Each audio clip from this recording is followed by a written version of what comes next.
iyo nkuru n'izindi zirimo ikibazo cy'abanyamategeko banenga inkiko kutemera ingwate n'abishingizi ni mu kanya mugume ku maradiyo yanyu. Amakuru yacu yo kuri iyi saha reka tuyahere ku makuru avugwa hirya no hino ku isi. Muri Repubulika ya Demokarasi ya Kongo, impanuka y'indege yahitanye abantu 4. Iyo mpanuka yabereye hagati y'intara za Manyema na Kivu y'Epfo hafi y'umujyi wa Bukavu. Ibi byemezwa n'ibiro ntaramakuru by'Abongereza Reuters. Guverineri wa Kivu y'Epfo Kasingwabije nawe yemeza iyo nkuru, avuga ko yahise atangiza iperereza ku cyateje iyo mpanuka. Yongeyeho ko iyo ndege yari y'isosiyete yitwa Agrefreco izwiho gutwara abantu n'ibintu mu ndege. Guverineri Ngwabije yihanganishije ababuze ababo, avuga ko yifatanije nabo mu kababaro. Si ubwa mbere muri Kongo haba impanuka z'indege. Mu mwaka ushize habaye indi mpanuka ikomeye y'indege itwara imizigo yahitanye abantu 8 barimo n'abakozi bo mu biro by'umukuru w'igihugu. Mu gihugu cya Cote d'Ivoire abantu 3 baguye mu myiyerekano yo kwiyamiriza ikiringo cya gatatu cy'umukuru w'igihugu. Ni inkuru yateguwe na Frederic Nkundikije. Ubwicanyi bwabagihe akarwi gatoyi k'abantu bariko baragira imyerekano katurira ikirindiro c'abapolisi mu ntumbero yo kwiyamiriza ingingo ya Perezida Alassane Ouattara yo kwitoza mu kindi kiringo ca gatatu. Kuvatangaje iyo ngingo mu ndwi iheze kwitoza mu matora ategekanijwe kw'igenekerezo rya 31 ry'ukwezi kw'icumi, igihugu ca Cote d'Ivoire cama mu myerekano itavanako. Abatavuga rumwe na leta bamurega ko ariko arahonyanga amategeko agenga ibiringo. Yamara umuyobozi mwishikira mu biro vyiwe Adama Bictogo yasubiye kwibutsa abatavuga rumwe na leta ko ingingo ya Ouattara ari ntabanduka. Umuryango w'ubumwe bw'Uburayi wasabye ko igihugu cya Belarus gifatirwa ibihano nyuma y'amatora bivugwa ko yaranzwe n'inenge nyinshi. Ni inkuru twateguriwe na mugenzi wacu Fidel Niyongabo. Umuyobozi w'urwego nyobozi rw'umuryango w'ibihugu by'Uburayi Ursula von der Leyen yasabye uno munsi kuwa gatanu ko Bielorusi ifatirwa ibihano. Inteko zijejwe umutekano muri ico gihugu zarakandamije abatavuga rumwe na leta bari mu myerekano yo kwiyamiriza Perezida Alexander Lukashenko. Yamenyesheje ko bakwiye gufatira ibindi bihano abatyoje imico ya demokrasi n'agateka ka muntu muri ico gihugu. Yamenyesheje ko yishimiye ko ibiganiro vy'uno munsi by'abashikiranganje bajejwe imigenderanire b'ibihugu bigize umuryango w'ubumwe bw'Uburayi vyerekana ko bashigikiye bikomeye demokrasi n'uburenganzira ngenderwako bw'abanyagihugu muri Bielorusi. Gufatira ibihano ico gihugu bisaba ko ibihugu vyose uko ari 27 bigize umuryango w'ubumwe bw'Uburayi bivyumvikanako. Umuryango w'ibihugu vy'Uburayi watangaje ko utewe impungenge zikomeye cyane no kugena ibintu vyifashe muri Bielorusi. Ni nyuma y'amatora atahuriweko na bose yabaye ku munsi w'Imana. Uwo muryango uvuga ko ataranzwe n'ubwigenge kandi yabayemwo amahinyu. Muri ico gihe abategetsi ba leta ya Bielorusi barekuye uno munsi wa gatanu abantu 1000 bari mu myerekano bari batawe mu mvuto. Ni nyuma yo kubasavya imbabazi ku mugaragaro mu bibagake. Ivyo mu gihe umuryango w'ibihugu vy'Uburayi uriko wiyumvira gufatira ibihano igihugu c'abantu bagera ku 7,000 baratawe mu mvuto, harimwo umugabo wa Sviatlana Tsikhanouskaya yahiganywe na Perezida Lukashenko mu matora yo ku munsi w'Imana urangiye. Radio Ijwi ry'Amerika ivugira i Washington DC mu Kirundi no mu Kinyarwanda. Tubibutse ko mushobora no kudukurikira ku rubuga rwacu rwa internet munyuze kuri wa3.radio@voa.com. Mukanya na amakuru yo mu karere k'ibiyaga bigari.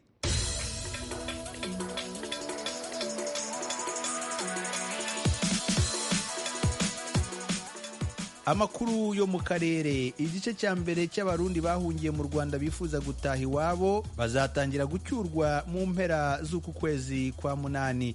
Ibi ni nyuma y'inama yahuje intumwa z'u Burundi, u Rwanda n'ishami ry'umuryango w'abibumbye ryita ku mpunzi HCR. Bibaye nyuma y'uko hagaragaye urwandiko rwanditswe n'abarundi basaba leta yabo kubasabira ko bacyurwa. Ni inkuru y'umunyamakuru w'Ijwi ry'Amerika Pierre Claver niyo nkuru.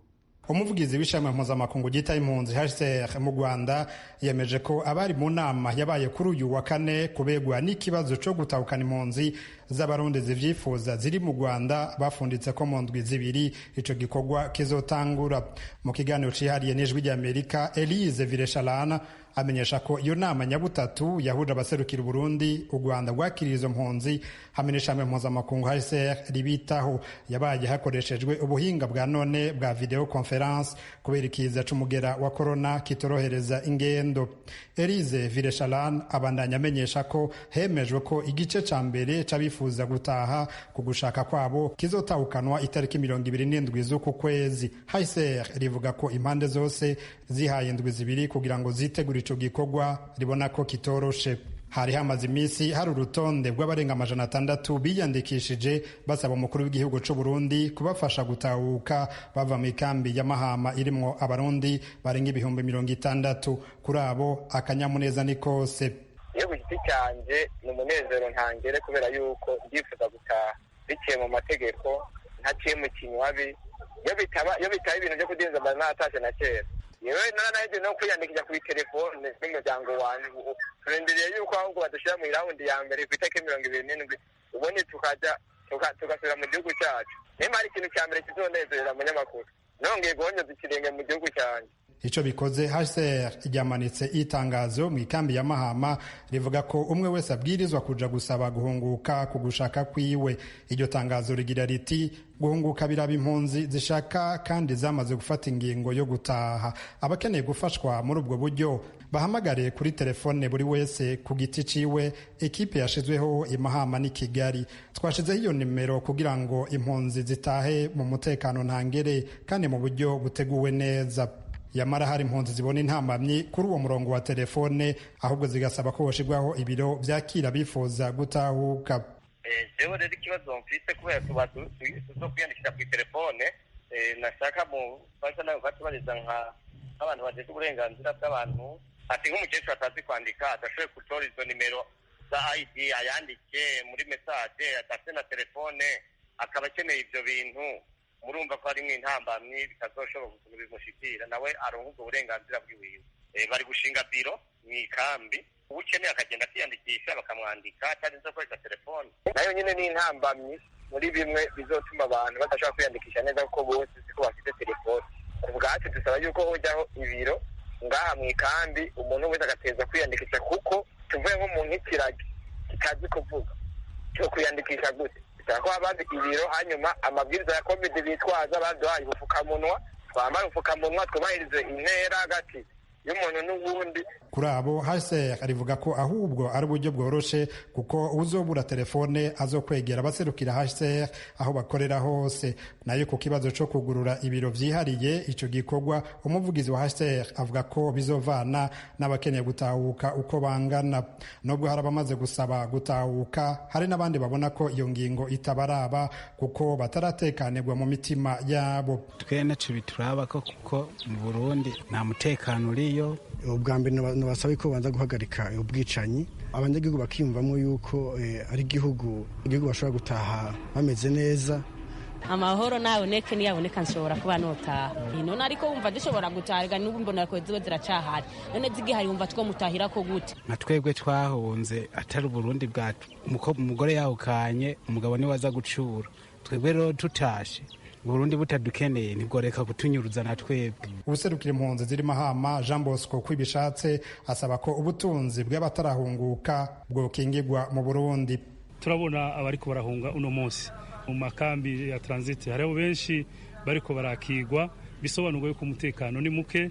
Ibintu by'abantu bahunze birimwo amazu yacu birimwo n'ibintu bitandukanye n'ukuri nibarabe kugira ngo bacungere ibintu kuko igihe nicagera bazasubire mu gihugu cabo ariko ari amahoro. Inama nk'iyo ihuza u Rwanda, Uburundi na HCR ku kibazo c'impunzi ni rya mbere ibaye. HCR rivuga ko izari zimaze kuba zari zerekeye abahungiye muri Tanzania.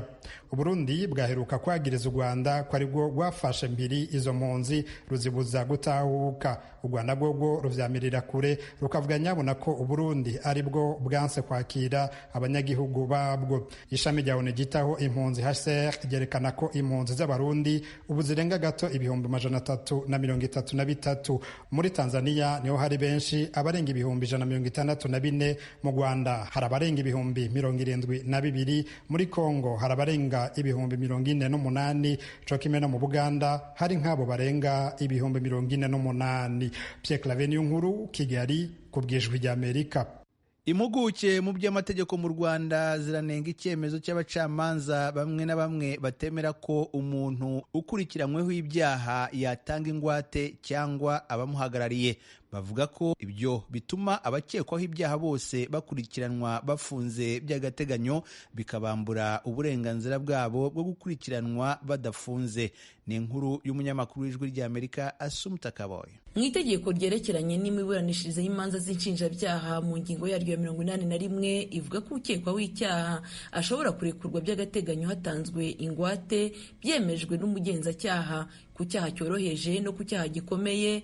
Umushinjacyaha ku byaha byose bitangirwa ingwate hakurikijwe ibiteganywa n'iri tegeko, ndetse n'umucamanza mu rubanza ku ifatwa n'ifungwa ry'agateganyo n'igihe cyose urubanza rutarapfundikirwa, haba ku rwego rwa mbere cyangwa mu bujurire. Iyo ngwate ituma uyitanze yitaba urukiko kandi igatuma haboneka ubwishyu bw'ibyangijwe n'icyaha.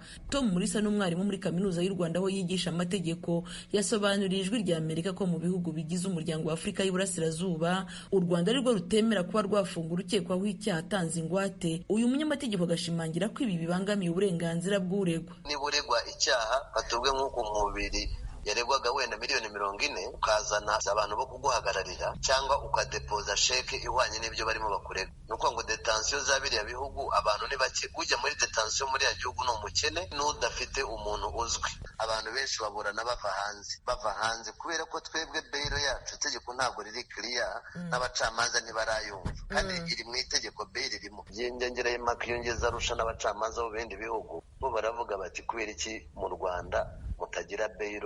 Ni gute mwubahiriza presumption d'innocence nta bail mufite? Nkababwiye ni bail turayifite, bati ko nta muntu urarekurwa on bail. Iyo muye n'abavoka muri iri shuri ryabo rya RPD ndababaza ninde waburaniye umuntu akarekurwa on bail? Bamwe mu bunganira abantu mu nkiko muri iki gihe isi n'u Rwanda byugarijwe na COVID-19 basaba abacamanza ko bakwiye kubahiriza itegeko risaba ingwate, bagafasha abantu kuba barekurwa batanze ingwate mu rwego rwo kubahiriza uburenganzira bw'uregwa. Faustin Murangwa aba mu rugaga rw'abavoka mu Rwanda. Kera mu mategeko y'u Rwanda bateganyaga ingwate nka alternative yo kudafungwa, ariko bakayiteganya ku byaha bimwe. Ubu itegeko ryarafunguye birishyira ku byaha byose. Rero biha umucamanza bwa bubasha bwaguye bwo kuba mu by'ukuri hari n'ubundi buryo umuntu yatangamo ingwate akaba yakurikiranwa ari hanze. Akenshi abangaba bo turi kuvuga bose nibyo bakurikiranyweho ibyaha bijyanye no kumunga ubukungu. Niba umuntu yatanze ingwate irenze amafaranga umukurikiranyeho, akaba agaragaza yuko igihe cyose yazatsindwa n'urubanza ayo mafaranga yafatirwa akarepara ibyo yanyigije, kuki ubwo burenganzira atabuhabwa? Mu minsi ishize muri za kasho za polisi hagaragaye imibare y'abanduye virusi ya corona bahafungiye. Ibi byatumye ubuyobozi bufata ingamba zo kubanza gushyira mu kato abafungwa bashya bakabanza gupimwa COVID-19 mbere yo kwinjira muri kasho. Ni ibintu bikomeje kuvugwa ko bibangamiye ababuranyi kuko usanga iminsi uregwa bagomba kugezwa imbere y'umucamanza irenga bitewe n'akato abanza gushyirwamo. Urukiko rw'ikirenga se ruvuga iki ku bivugwa n'abaregwa ndetse n'abunganizi babo? Ntiziryayo Faustin ni umuyobozi w'uru rukiko yabibwira Ijwi ry'Amerika. Icyo ni ikintu twitwararika cyane n'urwego rw'ubushinjacyaha ndetse n'urwego rw'ubugenzacyaha turacyitwararika, ariko nk'uko mubizi COVID-19 ituma dukorera mu bihe bidasanzwe. Nubwo tugerageza gukoresha ikoranabuhanga, ariko bidukoma mu nkokora nyine ku buryo gahunda iba yateganyijwe itagerwaho nk'uko umuntu aba yabiyiteze. Impuguke mu by'amategeko zivuga ko mu gihe habayeho icyago kitari giteganijwe mu mategeko hatekerezwa uburyo uregwa atakwirengera ingaruka zose. Ari constitution yacu, ari amategeko mpuzamahanga, ari n'amategeko yacu agenga imiburanishirize y'imanza. Nta prinsipe ya exception ihari ivuga yuko iminsi umuntu yakamaze kuri polisi iyo irenze ashobora gukomeza gufungwa. Nta exception ihari. Niba ari iminsi 5 kuri polisi ukamara icyumweru, iyo ugeze imbere y'urukiko, urukiko rurabanza rukakurekura ukaburana uva hanze. Iyo ni prinsipe, nta na exception iriho ngo wenda ngo ijuru ryaguye ngo isi yapfuye. Nta exception ihari. Ni kenshi abafunzwe muri iki gihe bakomeje gusaba inkiko ko bafungurwa kubera iki cyorezo, ariko abayobora ubutabera mu Rwanda nabo bakavuga ko abakekwaho ibyaha batagumya kwidegembya. Ikigamijwe gikomeye ntago ari ugufungwa byo gupfa gufungwa. Umuntu aba afunzwe akurikiranyweho akekwaho icyaha. Ubwo rero ni ugushyira ibintu byose muri rusange, umutekano rusange w'igihugu, uburenganzira bwa buri muntu, kubahiriza amategeko, byose tugomba kubifata muri rusange, ntufata akabazo kamwe ku ruhande rumwe. Abo bantu baba bakekwaho ibyaha, ariko nanone amategeko agomba gukurikizwa kugira ngo ibyo byaha bakurikiranyweho bishobore gukorwa ku buryo bukurikiranye amategeko. Niyo mpamvu iyo tuganiye n'inzego zose dukorana tukarebera hamwe uburyo amategeko yashobora gukurikizwa, ariko nanone dukomeza kwirinda iki cyorezo cya COVID. Ikibazo cyo kwirinda COVID-19 cyahinduye uburyo ukekwaho icyaha afungwa muri ibi bihe. Bamwe mu baregwa basigaye bagaragaza ko bamara iminsi myinshi muri polisi bataragezwa imbere y'ubushinjacyaha. Abayobora ubutabera nabo bakagaragaza ko icyangombwa ari ukubungabunga ubuzima bw'uregwa. Assumpta Kaboyi, Ijwi ry'Amerika, i Kigali. Tariki ya 12 y'ukwezi kwa munani buri mwaka isi yizihiza umunsi mpuzamahanga wahariwe urubyiruko. Ni umunsi ugamije guha ijambo urubyiruko no kurufasha kugira uruhare mu iterambere ryarwo, haba mu bukungu, imibereho myiza, guteza imbere umutekano n'amahoro. Ese uyu munsi usanze urubyiruko rwo mu Burundi rwifashe gute? Nabibaje Dacia Munezero, uyu akaba akorera ikinyamakuru Yaga, akaba n'impirimbanyi mu burenganzira bw'abakobwa n'abagore. Urwaruka rw'Uburundi ruri ngaho ruratandukanye, ariko jewe ku bwanjye ikintu mbona urwaruka rwinshi ruhuriye ku Burundi ni ibura ry'akazi. Hariho mu gifaransa bavuga ngo taux de chômage nini cyane mu rwaruka rw'Uburundi, ari abize cyangwa abatize, kuko kenshi umva bavuye mu ma universite birabagora kuronka akazi, haba muri leta cyangwa mu ba prive. Nuko rero ariko kuri icyo kibazo cyo kubura akazi, urwaruka rw'Uburundi ubunye rwarakanuye ruvuga ati tutavyikoreye ntaho bizoba. Kuri ubwo rero ubunye hasigaye icyo nokwita bavuga mu Faransa ngo entrepreneuriat y'urwaruka iri kwiraduga cyane. Bamwe bakaja hamwe muri byo bita amakoperative cyangwa bagatangura ibyabo, haba mu burimi n'ubworozi cyane mu bintu byo kumenyesha amakuru, byo kuorganiza ama evenement. Umwe arondera ahantu hagira ikintu kimworoheye. Umva nico novuga yuko naho hari iyo ngorane y'ibura ry'akazi ibonekeza cyane hagati mu rwaruka rw'Uburundi, ntibicaye baguma barondera ingene mu bitorera inyishu. Mbese na leta ubumwe yabibonye irabafata mu mugongo kugira ngo bashobore kwikorera ivyabo. Ibyo aribyo byose nk'uko wari ubikomojeho, urwaruka ubwabyo rurimo ruragerageza kwihangira imirimo, ariko nanone kenshi na kenshi mu myaka yashize iyo abanyeshuri barangizaga kwiga babaga bateze amaboko kuri leta kugira ngo ibahe iyo mirimo. Muri iki gihe kugira ngo leta yorohereze urwo rwaruka kubona imirimo, nk'icyo muyisaba ni nk'iki ikwiye gushyira ahagaragara kugira ngo byorohereze urwaruka kubona iyo mirimo rwifuza kubona? Leta bunye yaratanguye kabisa iriko irerekana ko yifuza gufasha urwaruka, kwiraheruka kugurura banke y'urwaruka Igitega muri umugwa mukuru w'Uburundi. Iyo banki izoza ifata mu mugongo urwaruka ruzoba rwagiye hamwe rukagira imigambi myiza, hama bakabaha imitahe bayitangwa amakredi. Ubonye hasanzwe hariho n'ikindi ikigo cyitwa API cyo gufasha abashaka gutanguza entreprise zabo bakaba batangurira ku mahera make 40,000. aho kugwaruka rero nago nyene kenshi na kenshi ruragerageza rukiyungunganya amahera kugira rushobora gutanguza ikintu biroroshe mu bisanzwe gutanguza entreprise. Ikintu rero dusaba leta ubu unye ni ukubandanya aho batanguye ntibica biba dufate iby'akanya gato ngo bica bihagarara, babandanye bafashe umugongo gwaruka, bafashe gwaruka kuronga nk'ibibanza nko kuronga ikibanza dufate mu bisagara aho korera biragoye, urasanga ivyo bibanza bizimvye kubera abantu banyene vyo bashaka no kwinjiza amahera, ariko gugwaruka ntabwo bari ufite amahera gukota nk'ahantu h'ibihumbi 500 n'iki. Rero bivuga ngo leta yabishobora gushira ahantu uvuga ati umuntu atanguye umugambi ari akiri muto atamahera ashobora kugenda mu kigo kinaka, hariho amabiro mato mato ushobora kugenda gutangura aka business kawe hama akaba kazimbutse kubw'ugwaruka ruba rudafite amahera. Indega n'icyo kiko cyofasha ko ndaza abantu benshi mu bagenzi banje bashaka gutangura ikintu ariko bakabura aho gutangurira, bavuga ati tugiye gukota ahantu kuriha amatagisi kugira iki babizimvye. Urumva ivyo byose leta ibandanije ibikora ati reka tugabanye nk'amatagisi ku bantu batanguye bakiva mu mashuri, tukabaronsa ahantu bakorera, bikenewe bakaza bariha buke buke ariko bitabavunye. Byo bari ibintu byiza cyane. Dacia, ubikomojeho ko kugira ngo utanguze yaba business cyangwa se igikorwa runaka hari byinshi bisabwa.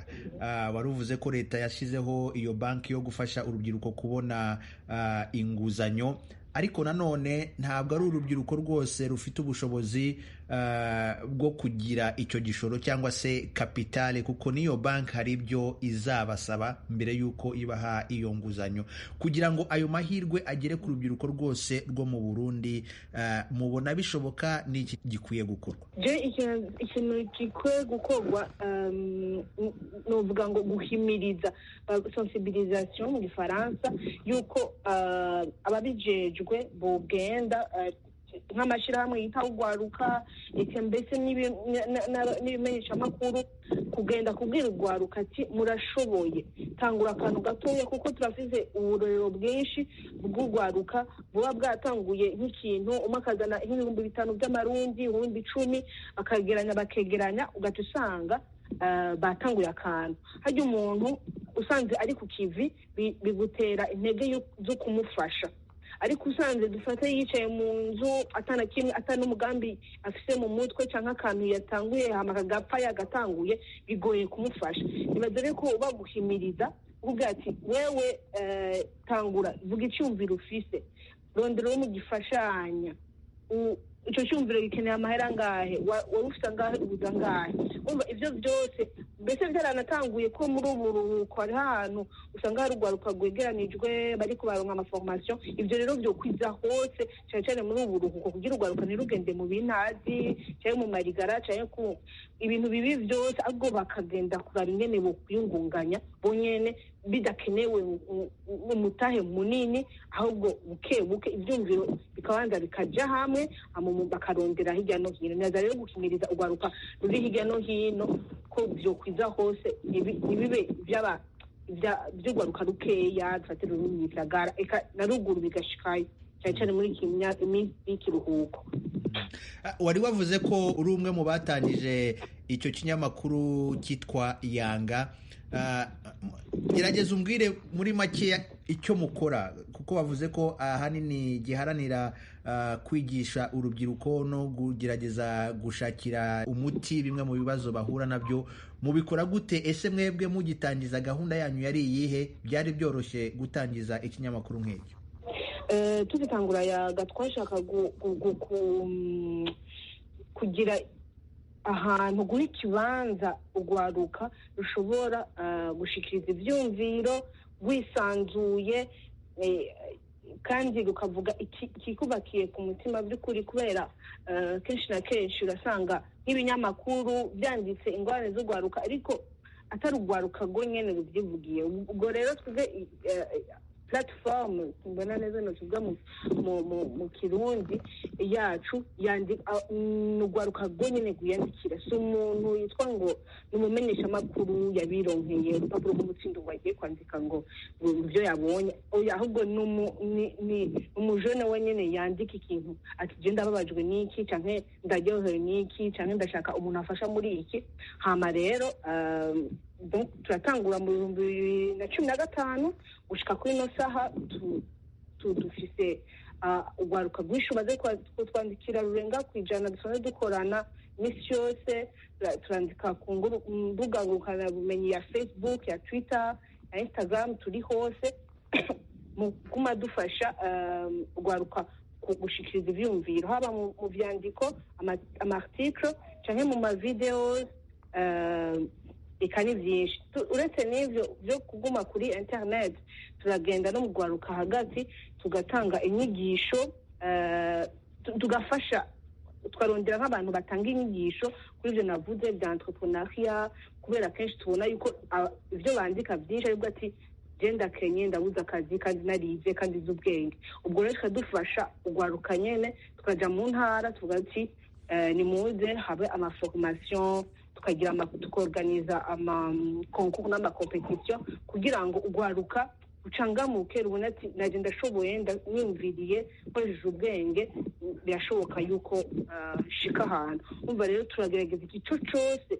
cyoshobora gufasha ugwaruka bw'u Burundi twe natwe tubishoboye canke tubifashijwe namwe n'abandi tukabarondera ubwo rero twumva ntiyaga n'igitarugwa bridge hagati y'ugwaruka bw'u Burundi nabo bose ashobora kurufasha haba leta canke ama entreprise privée canke abo bantu bari bo bose turabafasha yuko ugwaruka bw'u Burundi rubashikira bikabafasha nabo bigafasha ugwaruka mu nyuma hanyuma se nubwa mucamake ibyo bibazo cyangwa se ibyo bitekerezo by'urubyiruko iyo bamaze kubinyuza muri urwo rubuga rwanyu bibonerwa umuti ego hari bimaze kubonerwa umuti kuko uko navuze yuko iyo twanditse ibisomwa canke tukagira amavideo kenshi tugira tugahura mu gifaransa bavuga ngo amadeba ni ukuvuga ngo turatumira nk'ababijejwe ari abo mu nzego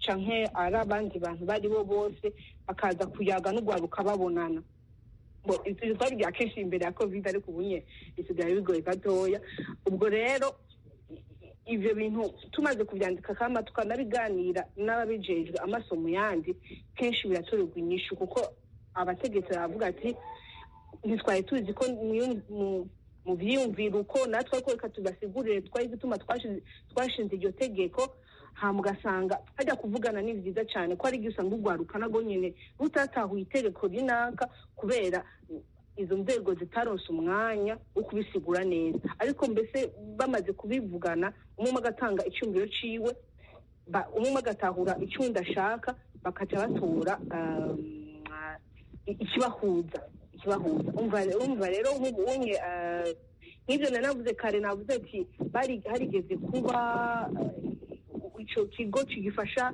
abantu bashaka gutanguza imitahe yabo kigitangura kuri 40,000 by'amarundi byo rutanguze entreprise yawe byarigeze kuduga cyane birashika ku 140 hama turavyandika ko turavuga ati ugwaruka nta mahera rufise kugira rutanguze ibintu by'140 hama turagira amatext n'amadeba hama mu nyuma abo babishinze baraza gusigura n'ugwaruka barasigura ko bibagora hama barasubira barabisubiza Shuti umwarimu Aimable uzaramba Karasira uzwi ku mazina ya Professor Niga yirukanwe muri kaminuza y'igihugu cy'u Rwanda yaramaze imyaka 14 yigishamo ni nyuma yo gushinjwa imyitwarire mibi mu kazi.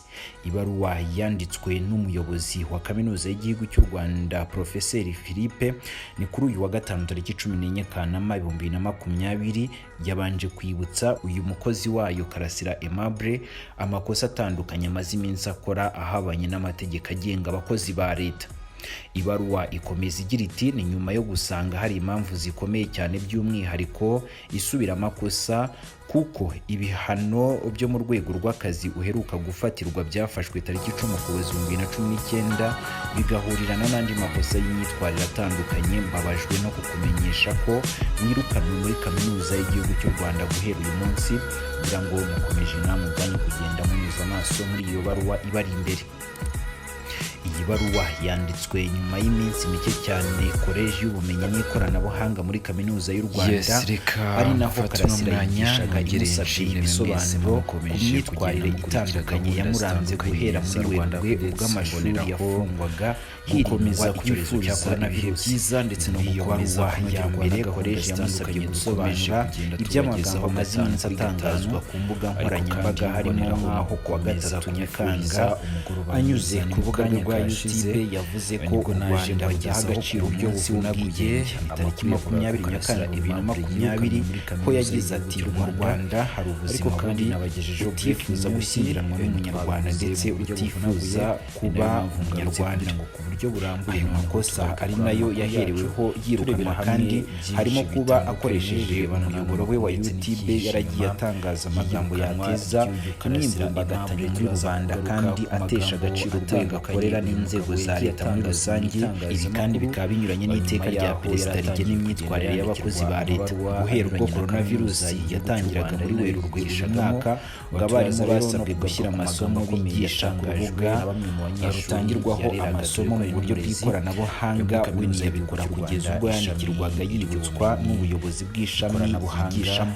Bijyanye kandi amabwiriza muri kaminuza y'igihugu cy'u Rwanda asaba abarimu kongera ubumenyi bakagera ku cyiciro cya PhD.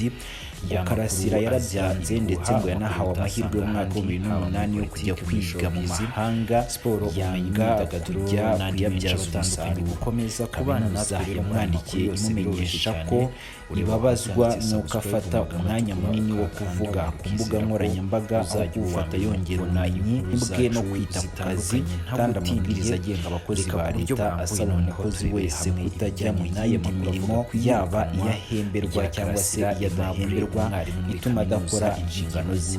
Ibaruwa yakoreje y'ubumenyi n'ikoranabuhanga Karasira yari yasabwe gusubiza mu gihe kitarenze iminsi mazina ya yarayisubije, ariko ibisobanuro bye byanyura imyaka 14. Ngombwa rero ko hitabazwa akanama gashinzwe imyitwarire mibi mu kiganiro ibaruwa kujyana n'itangazamakuru. Karasira yavuze ko niba ibyo yakoze ari ibyaha atakabaye abibazwa n'umukoresha we, ahubwo yakabibazwa yakabaye abibazwa n'umukozi wayo Karasira Aimable, maze ngo amakosa atandukanye amaze iminsi akora yagize ati bavuga ko abakozi ba leta guma mu rugo. Ibaruwa ikomeza igira iti ni nyuma yo gusanga hari nagiye ntangaza kandi by'umwihariko isubira bari mu ishuri kuko ibihano byo mu rwego rw'akazi uheruka gufatirwa byafashwe tariki 10 Ukuboza 2019 bigahurirana n'andi makosa y'imyitwarire atandukanye. Yavuze ko ubusanzwe akazi ke ngakora neza ndetse ngo mu matora y'ibihigo nta na rimwe ajya mu itsinda y'amanota 8 baruwa ibari imbere.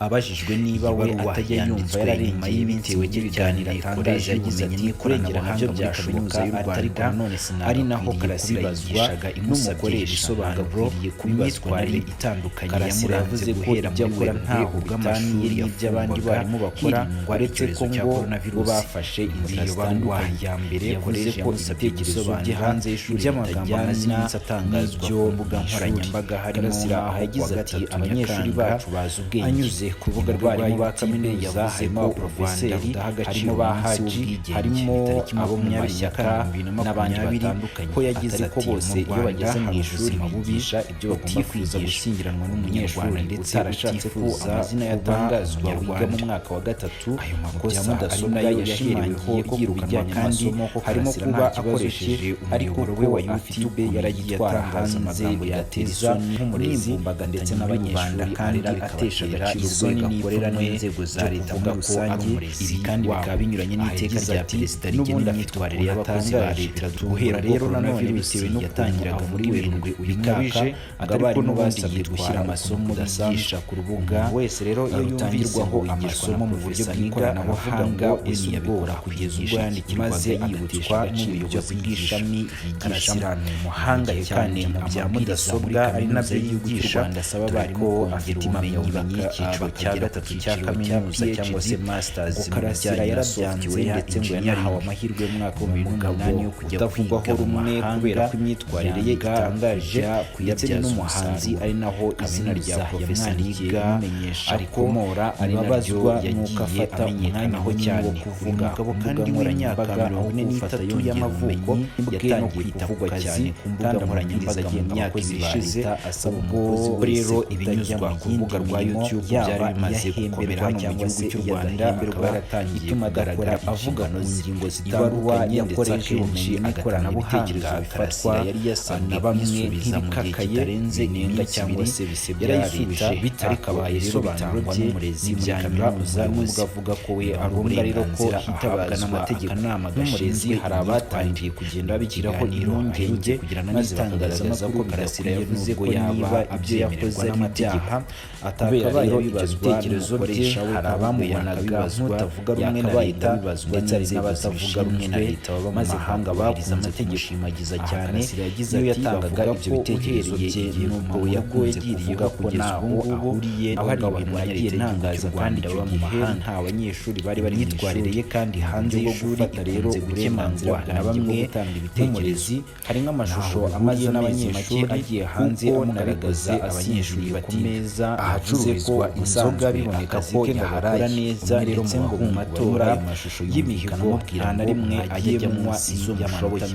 Karasira yigeze kuganira n'itangazamakuru ndetse yumva yararengeye bitewe n'ibiganiro atangaza yagize ati kurengera nabyo byashoboka aramutse yategetswe guhitamo ubwisanzure bwo gukoresha gutanga ibitekerezo cyangwa se kuguma muri kaminuza. Karasira yavuze ko ibyo akora ntaho bitaniye n'iby'abandi barimu bakora, uretse ko ngo bo bafashe inzira zitandukanye akazi. Yavuze ko ibitekerezo bye hanze y'ishuri bitajyana n'ibyo byaba bibangamiye. Karasira yagize ati abanyeshuri bacu bazi ubwenge yacu ni mu barimu ba kaminuza intara y'amajyepfo harimo bahari harimo abo mu mashyaka n'abandi batandukanye. Mu mwaka ariko bose iyo bageze mu ishuri bigisha wowe bagomba kwigisha mu mujyi wa Kigali utarashatse ko amazina yatangazwa wiga mu mwaka wa gatatu ku ishuri ribanza mudasobwa yashimahireye ko kubijyanye n'amasomo ko Karasira nta kibazo cye, ariko ko mu mujyi wa Kigali yitwara kandi we bigatera isoni nk'umurezi ndetse n'abanyeshuri arera bimwatera isoni. 1998 ko ari umurezi akaba yari afite yagize ati n'ubundi afite icyatangaje biratungura rero nanone bitewe n'ukuntu avuga ibintu bikabije ariko n'ubundi yitwara udasanzwe ngo umuntu wese rero iyo yumviseho wigishwa na Profesa Niga aravuga ngo ese ubwo yobarwa ubwo rero ahasigaye n'ibyo kwigisha. Karasira ni muhanga cyane mu bya mudasobwa ari nabyo yigisha, dore ko afite impamyabumenyi y'icyiciro cya gatatu cya kaminuza cyangwa se masters mu bijyanye na software engineering.